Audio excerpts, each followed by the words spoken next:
स्वागत आहे तुमचं लग्नाच्या पार्ट 2 मध्ये। तर या आधीचा एक व्हिडिओ देखील मी शेअर केला आहे, तर तो नक्की बघा। तर इथं बघा आमची आहे ना नवरीच्या वेलकमसाठी छान तयारी चालू होती, रांगोळी वगैरे काढायची चालू होती। आणि रांगोळी वगैरे काढायला सगळे घरचेच होते, माझ्या बहिणी असे सगळ्यांनी छान अशी रांगोळी काढली होती।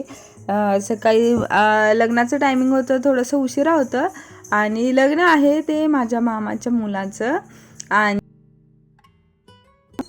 लग्न छान असं दारातच होतं आणि दारात लग्न असलं की मस्त छान एन्जॉय करता येतो बरं का। रांगोळी एक जरी काढायची असली ना तरी याच्यामध्ये सगळ्यांची मतं वेगवेगळी। हा कलर भरायचा, तो कलर भरायचा आणि ते कलर भरायच्या नादात आहे ना रांगोळीला पण खूप वेळ होऊन गेला।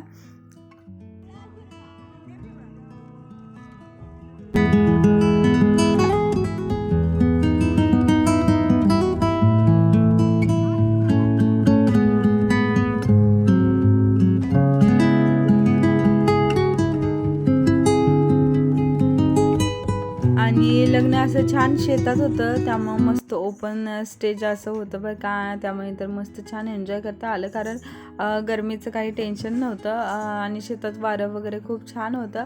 तर इथं बघा सगळी साखरपुड्याची तयारी चालू होती। ते भटजी आहेत ते लवकर येऊन बसलेले होते आणि मग नवरी वगैरे आल्यानंतर त्यांनी सगळं सामान वगैरे तिथे ठेवून दिलेलं होतं। इतकं सामान आहे ना, म्हणजे प्रत्येक सामान त्यांनी इतकं छान पद्धतीनं मांडलं देखील होतं। हे फक्त आणून ठेवलेलं होतं आणि सगळ्या प्रकारच्या वस्तू त्यांनी दिलेल्या होत्या आपल्या मुलीसाठी।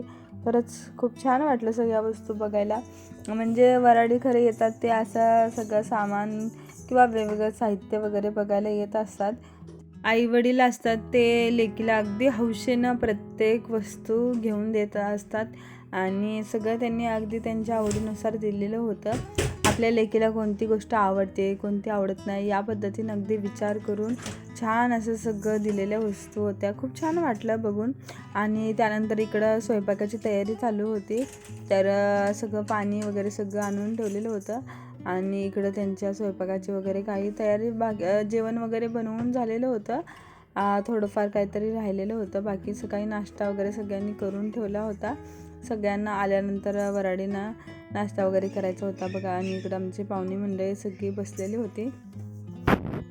आणि गावाकडे लग्न असलेल्याचा हा फायदा की निवांत मैदान होतं खेळायला वगैरे मुलांना पण। तर इथं माझ्या आई ताई वगैरे सगळे बसलेले आहेत आणि इथं माझं पण थोडंसं शूट घेतलेलं होतं। आणि अंशू काय करत होती, तिनं जास्त ओळखीचं कोणी नसलं ना ती कोणाकडे जात नाही, काय नाही, अशीच करत राहते। लग्नासाठी डेकोरेशन तर खूप छान पद्धतीने केलं होतं बरं का। हल्ली आता ना लग्न असं गावी जरी घेतलं आणि हॉलला जरी असेल ना तर डेकोरेशन खूप छान असतं। पहिलं कसं एवढं डेकोरेशन वगैरे राहायचं नाही, पण आता जसं बदलत जाईल ना सगळं तसं डेकोरेशनच्या पद्धती देखील बदलत गेलेल्या आहेत आणि खूप छान पद्धतीने केलेलं होतं। इथे नवरा नवरीला बसण्यासाठी छान गरम होऊ नये म्हणून छान कूलरची देखील सोय केलेली होती।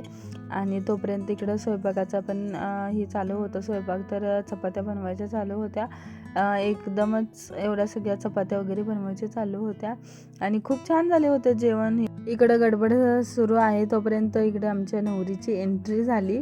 मग तिच्या स्वागतासाठी सगळे आम्ही गेलो आणि त्यात आमची अंशू म्हणजे थोडंसं आमची आई आल्यानंतर आईकडेच होती, तर ही माझी आई आहे। मग तोपर्यंत आईपाशी निवांत खेळत राहते ती, त्यामुळं मी जरा थोडा वेळ फ्री होती, पण जास्त वेळ ती कोणाकडे राहत नव्हती, त्यामुळं पण लग्नाला काही जास्त एन्जॉयच करता आला नाही। मग छान नवरीची एंट्री झाली, ऑप्शन वगैरे करून फोटोशूट वगैरे करायचं चालू झालं।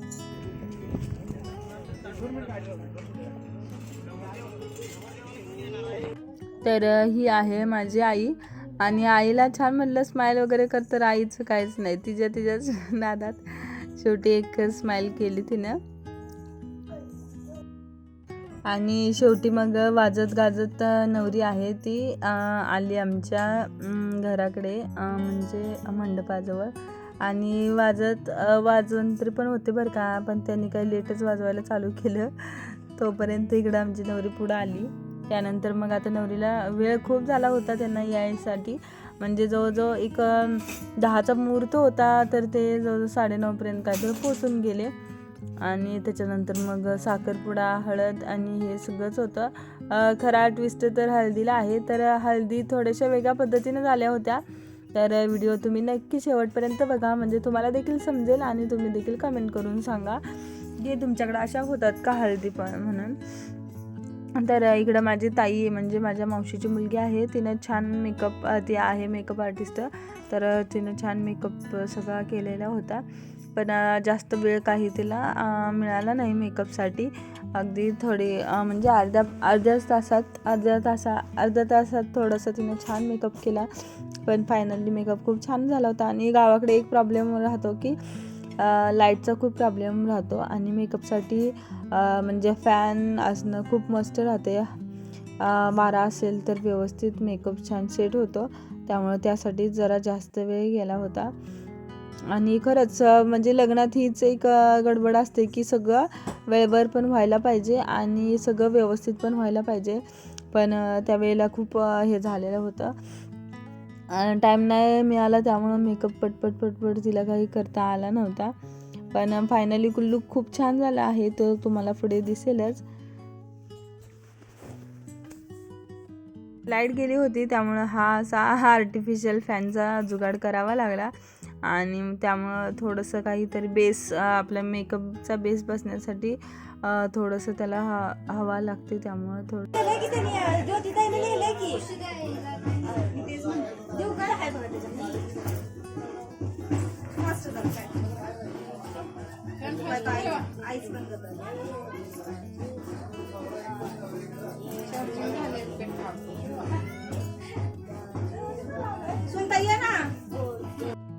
त्यानंतर मग ताईला थोडंसं मेकअपसाठी हेल्प करायची होती, कारण एक तर वेळ झाला होता, नाही तर ती एकटी पण खूप छान मेकअप करते.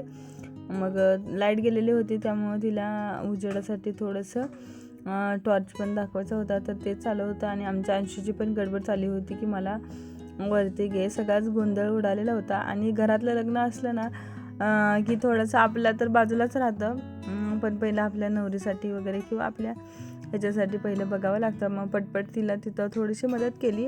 आणि नवीन असल्यानंतर आपल्याला त्यांच्या वस्तू पण पटपट सापडत नाहीत, तर कशा तरी शोधत मी तिला शोधून दिल्या थोड्याफार.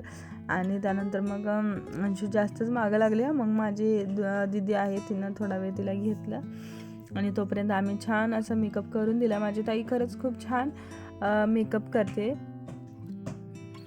त्यात प्रत्येक लग्नात ही अशीच गडबड असते, भटजीची गडबड असते की वेळेवर लग्न लागण्यासाठी लवकर या असं हे चालू होतं त्यांचं बोलवायचं. आणि इकडं आमची मेकअपची गडबड चालू होती. तर मला वाटतं प्रत्येक लग्नात हा असाच गोंधळ असतो. आणि त्यातून आहे ना किती वेळासाठी करायचा मेकअप, काय करायचं हे पण ते म्हणत होते की जास्त करायचं नाही वगैरे.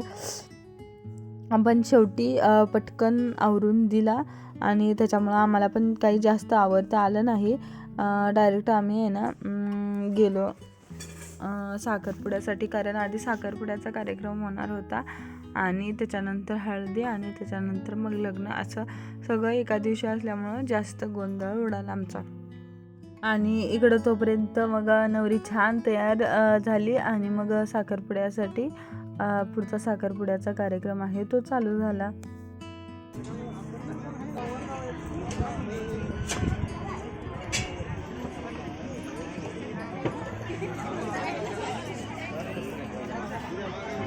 एवढं कसं काही झालं माझं?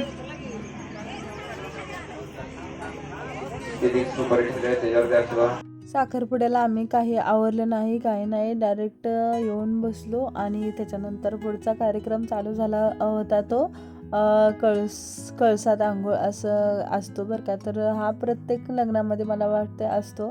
तर तुमच्या इकडे असतो का मला नक्की कमेंट करून सांगा. तर त्याच्यासाठी मग सगळ्यांनी प्रत्येकाने असं 4 ठिकाणी तांब्या ठेवून त्यांना तांब्यांना 5 दोऱ्याचे वेडे द्यायचे असतात आणि ते साईडला पकडून त्या कळसामध्ये असं म्हणजे कलश ठेवून आपल्या घरातले जे असतात ना, नवरा नवरीचे आई वडील, चुलता चुलती, बहीण भाऊ, हे सगळे आहे ना, त्याला 5 असे राऊंड मारायचे आणि त्याच्यानंतर त्याच्यात बसायचं. अशा पद्धत आणि तिथंच त्यांना नवीन कपडे हे सगळं द्यायचं. तर ही सगळी पहिल्यापासूनची पद्धत आहे बरं का. तर इथं देखील त्याच पद्धतीनं केलं आणि अशा नवीन नवीन पद्धती बघायला भेटतात. काही ठिकाणी असं करतात किंवा काही ठिकाणी करत पण नाहीत. तर प्रत्येक ठिकाणी वेगवेगळ्या पद्धती असतात आणि त्यात मेन म्हणजे इथं थोडंसं असं झालं की वेगळ्या पद्धतीची हळद झाली, कारण लग्नाला खूप टाईम झाला होता. त्यामुळे असं असतं की कळसात एकदा हे करतात, हळद लावतात आणि नंतर मंडपामध्ये नवरा नवरीला एकत्र अशी हळद लावतात. तर अशी छान वेगवेगळ्या पद्धतीनं हळद लावायची होती, पण वेळेअभावी इथं डायरेक्ट त्यांनी कळसामध्येच हे केली, हळद लावली. आणि इथं माझी आई, मावशी, ताई ह्या सगळ्यांनी हळद लावायला सुरुवात केली होती. पण आम्हाला काय वाटलं की नंतर पण हळद घेतील, त्यामुळं कोणी लावायलाच गेलं नाही आणि सगळ्यांनी तयारी वगैरे केलेली होती हळद लावायची. आणि त्यात मेन म्हणजे आम्ही राहूनच गेलो हळद लावायची. तर हे असं पहिलंच आमचं लग्न झालं बरं का. मी म्हणजे पाहिलं. तर तुमच्या इकडे देखील असे होतात का? आणि ही आगळी वेगळी हळद मला खरं बघायला मिळाली. आणि पहिलं ह्याची झाली, नवरदेवाची झाली आणि त्याच्यानंतर नवरीची. असं वेगवेगळ्या पद्धतीनं हळदी झाल्या. हळदी, कळस पूजन वगैरे सगळं झालं. आणि तोपर्यंत मग इकडं आमच्या ते कॅन्सल झालं, त्याच्यामुळं मग नवरा नवरीची तयारी देखील झाली. आणि मग हळद कॅन्सल झाली, मग डायरेक्ट लग्नच चालू झालं. लग्न झाल्यानंतर लग्नातलं काही जास्त शूट घेता आलं नाही आणि त्यानंतर डायरेक्ट रात्री होती ते वरात होती. लग्न झाल्यानंतर काही ठिकाणी वरात घेतात, म्हणजे मिरवणूक असते की वरात म्हणजे की आपण वाजत गाजत नवरीला घरी घेऊन यायचं. घरी नाही, पहिला सगळं देवांना दर्शन वगैरे करून यायचं, देवाचं दर्शन, आणि त्याच्यानंतर मग घरी गृहप्रवेश करायचा, अशी पद्धत आहे इकडं माझ्या आजोळी. तर काही ठिकाणी वरातीची पद्धत आहे बरं का. तर इथं अजून आहे. मग तिथं छान DJ वगैरे होता. तर सगळ्यांनी छान मस्त सगळ्यांनी डान्स केला आणि यामध्ये आम्ही देखील थोडासा एन्जॉय केला. पण घराजवळ आल्यानंतर जोपर्यंत गावात मिरवणूक चालू होती, तर तिथे आम्ही थोडा वेळ गाडीत वगैरे बसूनच एन्जॉय केला. आणि त्यानंतर मग वरात आली घराजवळ. तर मग नवरीचा छान असा गृहप्रवेश झाला. दोघांनी छान उखाणे वगैरे घेतले आणि इथं मग माप ओलांडून नवरी डायरेक्ट घरी आली. तर अशा पद्धतीनं खूप छान असं लग्न झालं. तर मग छान सगळ्यांनी एन्जॉय केला बरं का लग्न. आणि गावाकडे लग्न होतं त्यामुळे तर जास्त एन्जॉय करता आला. तर तुम्हाला देखील कसा वाटला हा व्हिडिओ लग्नाचा, नक्की कमेंट करून सांगा. आणि आवडला असेल तर लाईक, शेअर आणि कमेंट करायला देखील विसरू नका. आणि तुम्ही देखील एक कमेंट करा लग्नाविषयी मला, की तुमच्या इकडं कोणत्या पद्धतीनं लग्न होतात. तर नक्की कमेंट करा. भेटूया नवीन व्हिडिओमध्ये. तोपर्यंत बाय. आणि गृहप्रवेशाच्या वेळेला दार अडवणे ही एक पद्धत आहे बरं का. तर काही ठिकाणी करतात की नाही माहीत नाही, पण ते पण केलं.